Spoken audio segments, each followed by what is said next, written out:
ঘরের বারান্দার একপাশে শেকলবন্দি এক যুবক, অথচ এক সময় চঞ্চল ও মেধাবী এই তরুণ দরিদ্র পরিবারের হাল ধরতে স্বপ্ন দেখেছিলেন পুলিশের চাকরির। তবে সেই স্বপ্ন পূরণ না হওয়ায় ধীরে ধীরে মানসিকভাবে ভেঙে পড়েন তিনি। আর তখনই শুরু হয় স্বাভাবিক জীবন থেকে অস্বাভাবিক জীবনযাত্রার। নেত্রকোনার দুর্গাপুর উপজেলার গাঁওকান্দিয়া গ্রামের কৃষক মোসলেম উদ্দিন আকঞ্জির ছেলে শহীদ আকঞ্জির জীবনের গল্প এটি।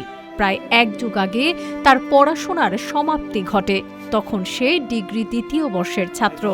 তার বাবা মা জানান, পুলিশের চাকরি না পেয়ে তার অস্বাভাবিক আচরণ শুরু হলে আস্তে আস্তে তারও ভয়াবহ আকার ধারণ করে।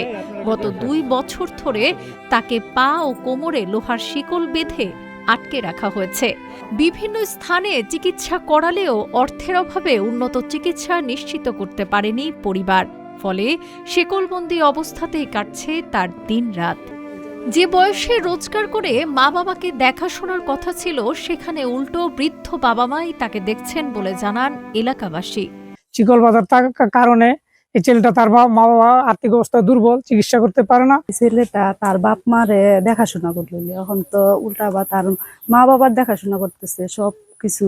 যে বান্দা মা বাবার কষ্ট লাগে, এখন টাকার অভাবে চিকিৎসা করতে পারতেছে না। শহীদের সহপাঠীরা তার এই করুণ দৃশ্য দেখে কষ্ট পান আর জানান সুন্দর স্বাভাবিক শৈশবের স্মৃতি।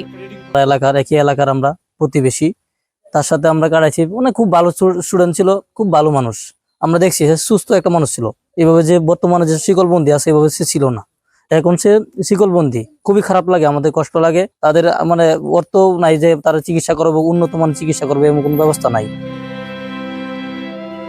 চাকরি না পেলে কি থেমে যাবে একটি জীবন? বিত্তবানদের পাশাপাশি সরকারি সহায়তায় সুস্থ জীবনে ফিরতে পারে শহীদ, আর তাতে হয়তো মুক্তি মিলবে তার শেকলবন্দি জীবনের। এমনটাই আশা করেন স্থানীয়রা।